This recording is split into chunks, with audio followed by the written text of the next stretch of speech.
last words, Winston? Just have fun out there.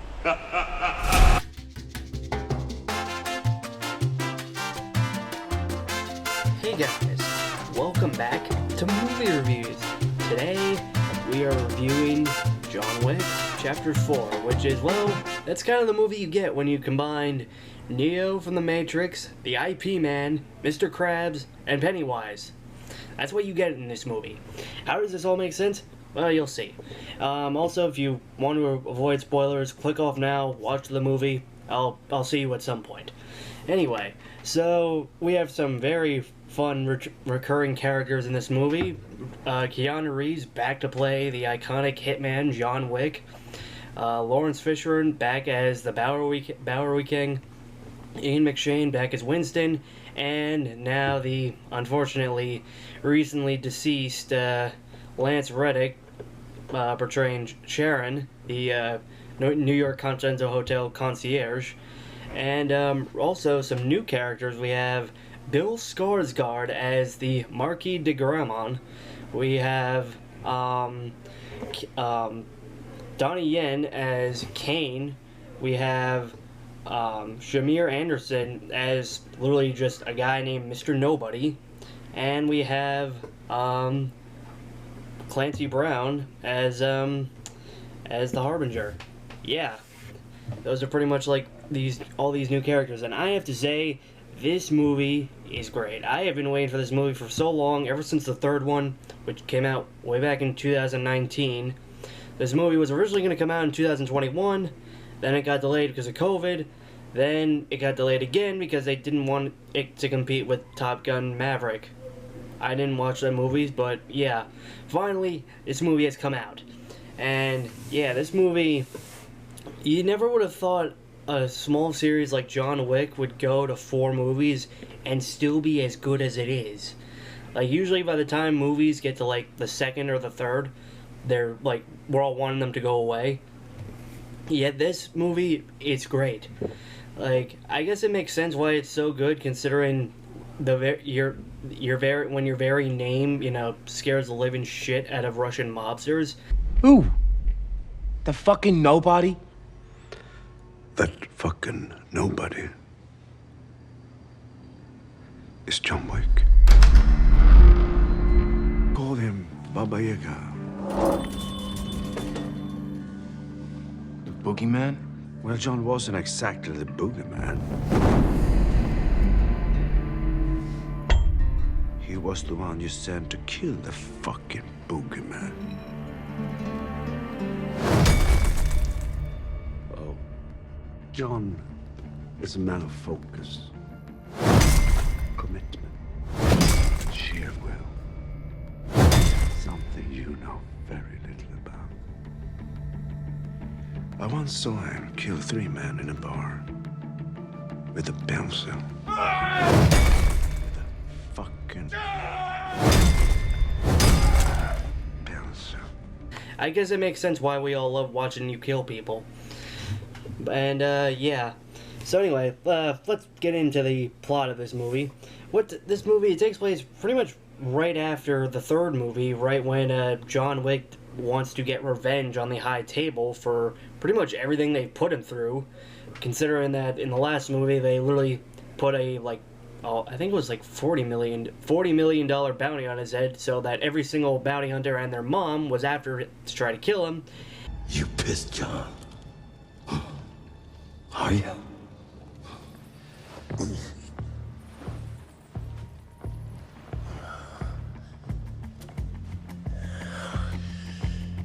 Yeah. And yeah, he survived, and now he's rested up and fighting to take revenge on them. So he goes out into the desert to kill the supposed one that sits above the High Table.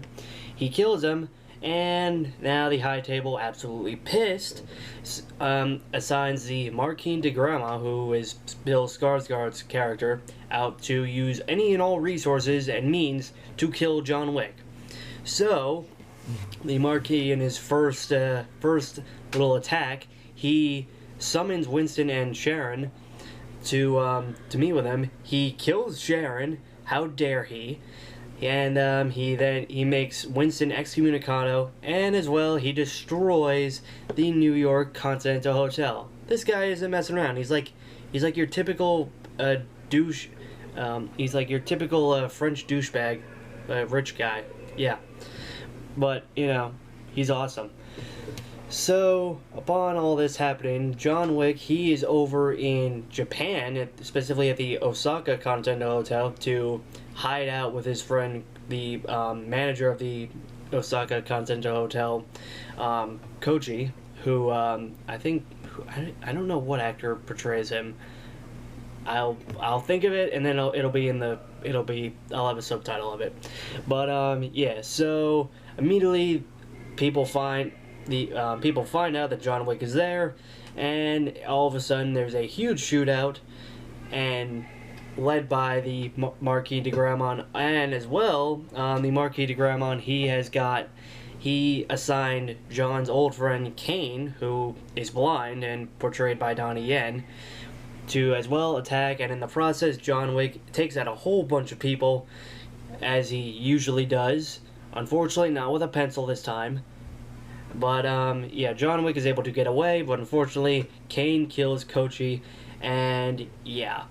So John Wick, now absolutely pissed, goes to Charon's grave where he sees Winston, and he says that he wants to kill the Marquis de Gramont, and Winston, he just tells John to stop and think.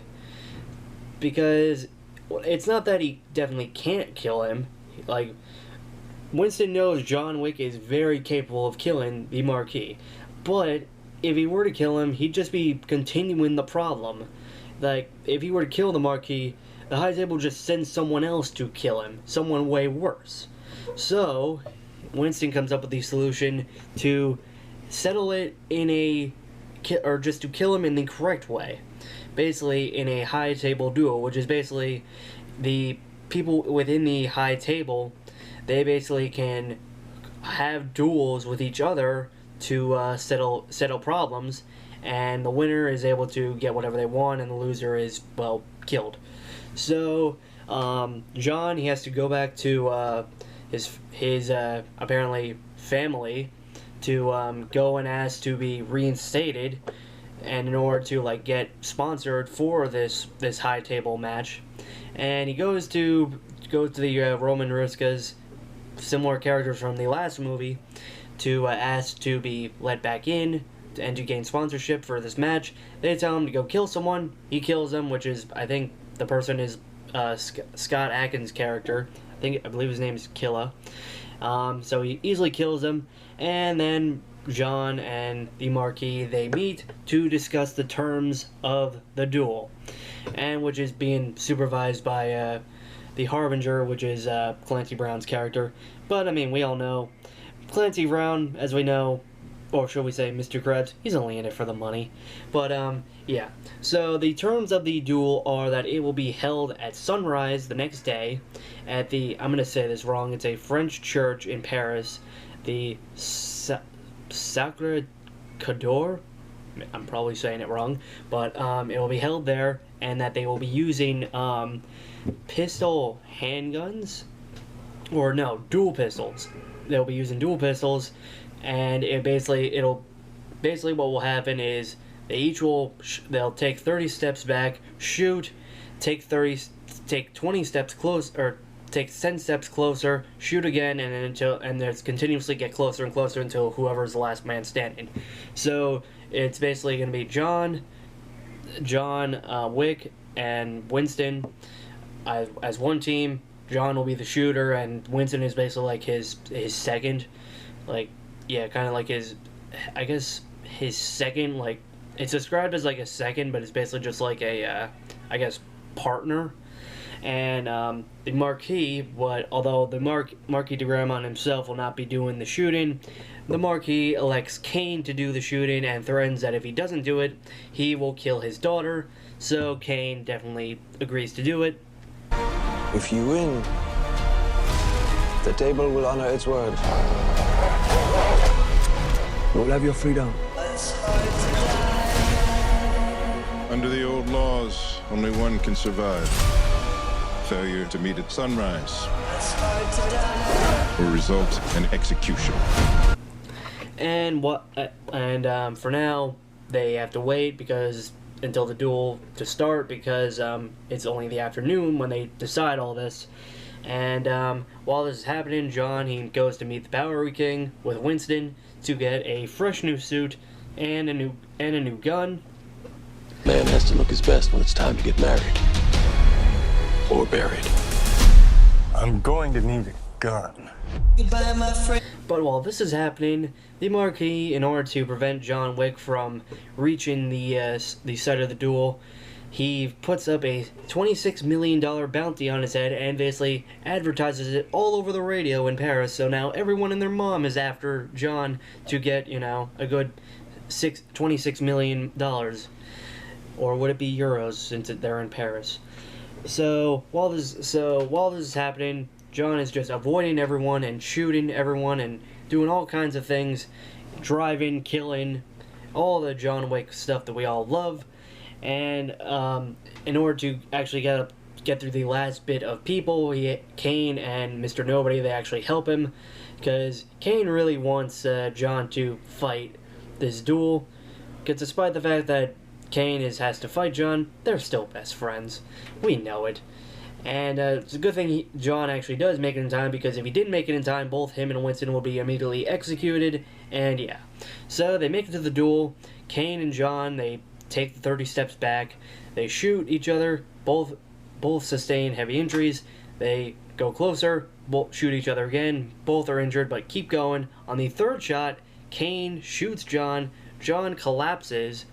And immediately, the Marquis de Grandma, being the arrogant asshole that he is, takes the gun from Kane, wanting to finish John off himself, but John did not fire his third shot, so John shoots the Marquis de Grandma in the head, killing him, and thus ending the match, and John Wick himself, and Kane are both free from their duties from the high table, and John has officially won, and as well, Winston.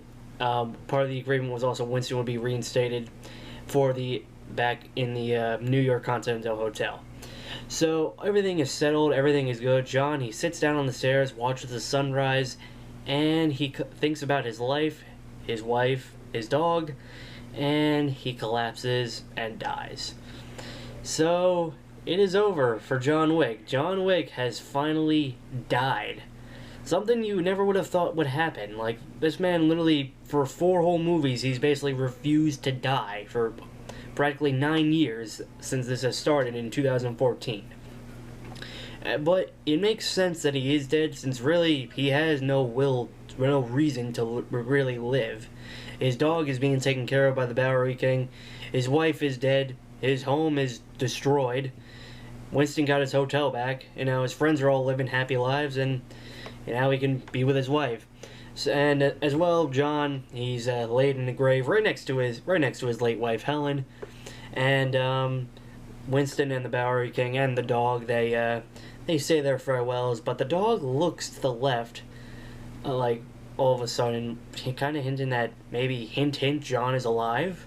Maybe they're pulling a Dark Knight Rises on us. We'll see. And the movie ends there with the post-credit scene. Koshi's daughter is attempting to kill Kane, which I say to her, good luck. But yeah, that pretty much ends the John Wick 4. Yeah, this movie was so good. Like, I honestly think, besides the first one, this is my favorite movie of the John Wick franchise, and probably so far of all the movies I've seen this year, which at this point it's only this and Quantum Mania. This is my favorite so far. And it's quite ironic that this is, considering that movie had Kang the Conqueror in it, yet this is better than it. And it makes you wonder, what if John Wick were to fight the Avengers? Who would win? Maybe we should give him a pencil and see if Keanu Reeves can fight all the Avengers. He'll be the new villain of Secret Wars. I'm kidding. But yeah, so honestly, this movie was great. The effects were simple but really good. All the actors just did amazing with their roles. I mean, Keanu Reeves nails it as John Wick. Donnie Yen does great as this blind hitman, and just everyone just did great. The chemistry was good. There was comedy, a little bit of comedy when it was needed, but I mean, in a movie where there's constantly blood, bodies, and death everywhere, you know, you don't really need too much comedy. But yeah, I'm gonna give this movie a solid A. Like, there really is no issues that I have with this movie. And quite frankly, if this was the last John Wick movie, I'd be satisfied. This was a great end for the character and just the movie franchise. But anyway, guys, let's get into the next movie that we will be reviewing here. It is not a superhero movie, not really any kind of movie. It's an animated movie. It's a video game adaptation of a movie, not Sonic. And I've played quite a few of these kinds of games. Here's the trailer. There's a huge universe out there. Whoa. With a lot of galaxies. They're all counting on us. Mario! No pressure.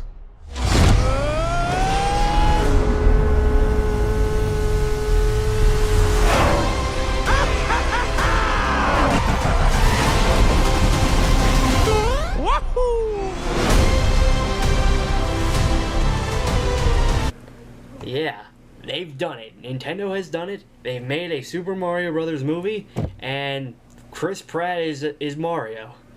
Let's see how this goes. I can't wait to see it. If y'all liked the video, like, share, and subscribe, and I'll see y'all next time. Goodbye. It's over.